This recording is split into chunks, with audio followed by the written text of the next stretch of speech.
നമസ്കാരം. ഞാൻ doctor Arun B Nair, consultant psychiatrist.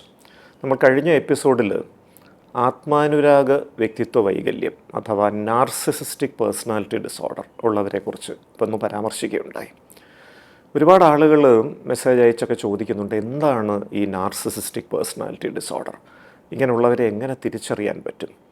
അവരുമായി ഒരു ബന്ധത്തിൽ ഏർപ്പെടാതെ എങ്ങനെ രക്ഷപ്പെടാൻ പറ്റും? എൻ്റെ കാമുകന് NPD അതായത് നാർസിസിസ്റ്റിക് പേഴ്സണാലിറ്റി ഡിസോർഡർ ഉണ്ടോ എന്ന് എങ്ങനെ തിരിച്ചറിയാൻ സാധിക്കും? ഒരുപാട് ആളുകൾ സംശയം ഉന്നയിച്ചു. ആ സംശയങ്ങൾക്ക് ഉത്തരം പറയാൻ ഈ എപ്പിസോഡ് വിനിയോഗിക്കാമെന്ന് കരുതുന്നു. നാർസിസസ് എന്ന് പറയുന്നത് ഗ്രീക്ക് മിത്തോളജിയിലെ ഒരു കഥാപാത്രമാണ്. ഗ്രീസിൽ ജീവിച്ചിരുന്ന ഒരു പരമസുന്ദരനായ ഒരു ചെറുപ്പക്കാരനായിരുന്നു ഈ നാർസിസസ്. അദ്ദേഹത്തോട് ഒരുപാട് യുവതികൾക്ക് ആരാധന. പക്ഷേ നാർസിസസിന് ചെറിയൊരു കുഴപ്പമുണ്ട്. തനിക്ക് യോഗ്യതയുള്ള പെൺകുട്ടികളൊന്നും ഈ നാട്ടിലില്ല എന്ന ഒരു അഹംഭാവമാണ് അദ്ദേഹത്തിൻ്റെ പ്രത്യേകത. പല സ്ത്രീകളും പല പെൺകുട്ടികളും അദ്ദേഹത്തിൻ്റെ അടുത്ത് വന്ന് പ്രണയാഭ്യർത്ഥന നടത്തുമ്പോൾ അവരെയൊക്കെ പുച്ഛത്തോടെ പരിഹാസത്തോടെ ആട്ടി ഓടിക്കുന്ന ഒരു സ്വഭാവമാണ് നാർസിസസ് കാണിച്ചത്. ഒടുവിൽ ആ മിത്തോളജിയിലെ കഥ ഇങ്ങനെയാണ് പോകുന്നത്. ഗ്രീസിലെ ഒരു ദേവതയുടെ മകൾ ഇദ്ദേഹത്തെ തീവ്രമായി പ്രണയിക്കുന്നു. പതിവ് പോലെ ഇദ്ദേഹത്തെ സമീപിച്ച് പ്രണയാഭ്യർത്ഥന നടത്തുന്നു. ആ പെൺകുട്ടിയെ പരസ്യമായി അവഹേളിച്ച് തിരിച്ചയച്ചു നാർസിസസ്. കരഞ്ഞുകൊണ്ട് സ്വന്തം അമ്മയുടെ അടുത്ത് എത്തിയ പെൺകുട്ടി ഈ കഥന മൊത്തം അമ്മയോട് തുറന്നു പറഞ്ഞു. പ്രണയാഭ്യർത്ഥന നിരസിക്കപ്പെട്ടതിൻ്റെ വിഷമത്തിൽ ആ പെൺകുട്ടി ആത്മഹത്യ ചെയ്തു. തൻ്റെ മകളുടെ ആത്മഹത്യയ്ക്ക് കാരണക്കാരനായ നാർസിസസിനെ ആ ദേവത ശപിക്കുകയാണ്. നീ സ്വന്തം സൗന്ദര്യത്തിൽ അഭിരമിച്ച് പച്ചവെള്ളം കുടിക്കാതെ ദാഹിച്ചു മരിച്ചു പോകട്ടെ എന്നും. നാർസിസസിൻ്റെ അന്ത്യത്തിൽ അത് തന്നെ സംഭവിച്ചു. നാർസിസസ് ഒരു ദിവസം ഒരു യാത്രയ്ക്ക് പോയി, കാട്ടിലൊക്കെ പോയി കുറേ ദൂരം നടന്ന ശേഷം ദാഹിച്ചു. ഒരു അരുവിയുടെ അടുത്തേക്കെത്തി. ഒരു തെളിനീരുറവയായിരുന്ന ആ അരുവിയിലേക്ക് വെള്ളം കുടിക്കാൻ വേണ്ടി നോക്കിയപ്പോൾ നാർസിസസ് സ്വന്തം പ്രതിബിംബം ആ തെളിഞ്ഞ ജലാശയത്തിൽ കണ്ടു. സ്വന്തം സൗന്ദര്യത്തിൻ്റെ സവിശേഷതകളിൽ മുഴുകി മയങ്ങി വെള്ളം കുടിക്കാൻ പോലും മറന്നുപോയ നാർസിസസ് ആ പ്രതിബിംബത്തിൽ നോക്കിയിരുന്ന് വെള്ളം പോലും കുടിക്കാതെ ദാഹിച്ചു വീണു മരിച്ചു എന്നാണ് ഗ്രീക്ക് മിത്തോളജിയിലെ ആ കഥ. അങ്ങനെ സ്വന്തം സൗന്ദര്യത്തിൽ അഭിരമിച്ച് മറ്റെന്തിലേയും വിസ്മരിച്ച് സ്വന്തം മരണത്തിന് വരെ കാരണക്കാരനായ ഒരു വ്യക്തിയാണ് നാർസിസസ്. ഈ നാർസിസസിൻ്റെ സ്വഭാവ സവിശേഷതകൾക്ക് അനുകൂലമായ ഒരു വ്യക്തിത്വ വൈകല്യമായാണ് ഈ നാർസിസിസ്റ്റിക് പേഴ്സണാലിറ്റി ഡിസോർഡറിനെ വെളിപ്പെടുത്തുന്നത്.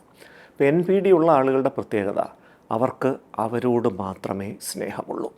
മറ്റാരെയും സ്നേഹിക്കാനോ അംഗീകരിക്കാനോ അവർക്ക് കഴിവില്ല. താൻ ലോകത്തിലെ ഏറ്റവും കഴിവുറ്റ വ്യക്തിയാണ്.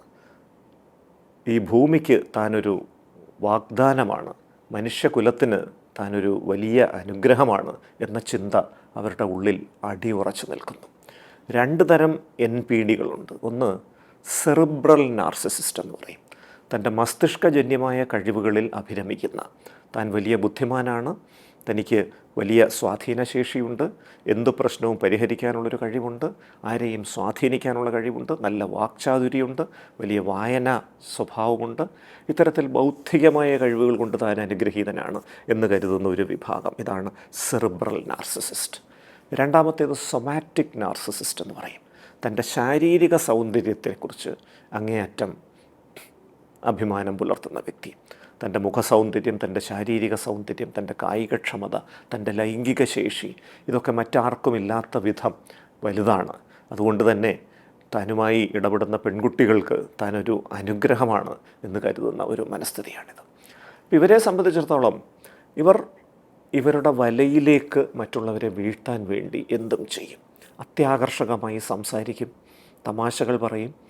അവരുടെ വലിയ തോതിലുള്ള വായനാശീലത്തിൽ നിന്നും പുസ്തകങ്ങളിൽ നിന്നുള്ള ഉദ്ധരണികൾ, പല ഭാഷകളിൽ, സംസ്കൃതത്തിൽ നിന്നും ഫ്രഞ്ചിൽ നിന്നും പല ഭാഷകളിൽ നിന്നുള്ള ഉദ്ധരണികൾ അവർ പുറത്തേക്കെടുക്കും.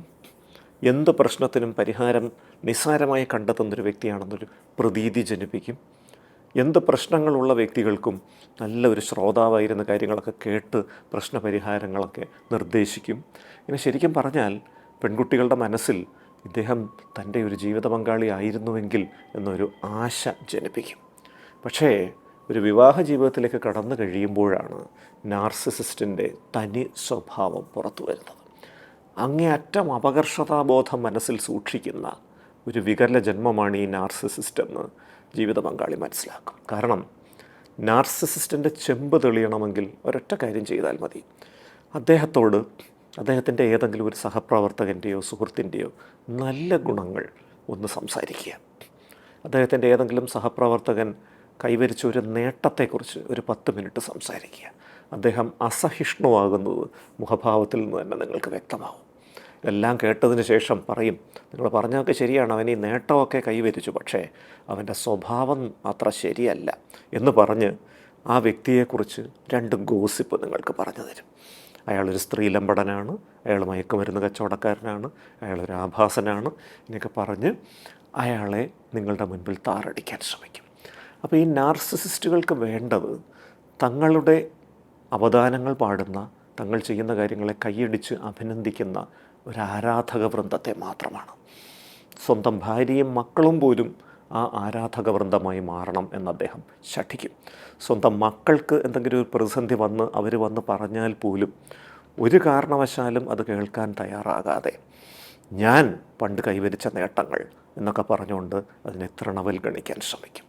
അതുകൊണ്ട് തന്നെ ഒരു നാർസിസിസ്റ്റിൻ്റെ കൂടെയുള്ള ജീവിതം എന്ന് പറയുന്നത് അസഹനീയമാണ്. കാരണം അവർക്ക് നിങ്ങളെ സ്നേഹിക്കാൻ കഴിവില്ല. അവർക്ക് വേണ്ടത് കേവലം അഭിനന്ദനവും ആരാധനയും മാത്രമാണ്. വിമർശനങ്ങളോട് തികഞ്ഞ അസഹിഷ്ണുതയാണ് ഈ NPDയുടെ മുഖമുദ്ര. ഒരു ഘട്ടം കഴിയുമ്പോൾ പൂർണ്ണമായും നിങ്ങളെ നിയന്ത്രിക്കാൻ അവർ ശ്രമിക്കാനുള്ള സാധ്യതയുമുണ്ട്. ഈ NPD ഉള്ളവരുടെ കൂടുതൽ സ്വഭാവ സവിശേഷതകൾ അടുത്ത എപ്പിസോഡിൽ വിശദമായി ചർച്ച ചെയ്യാം. നന്ദി, നമസ്കാരം.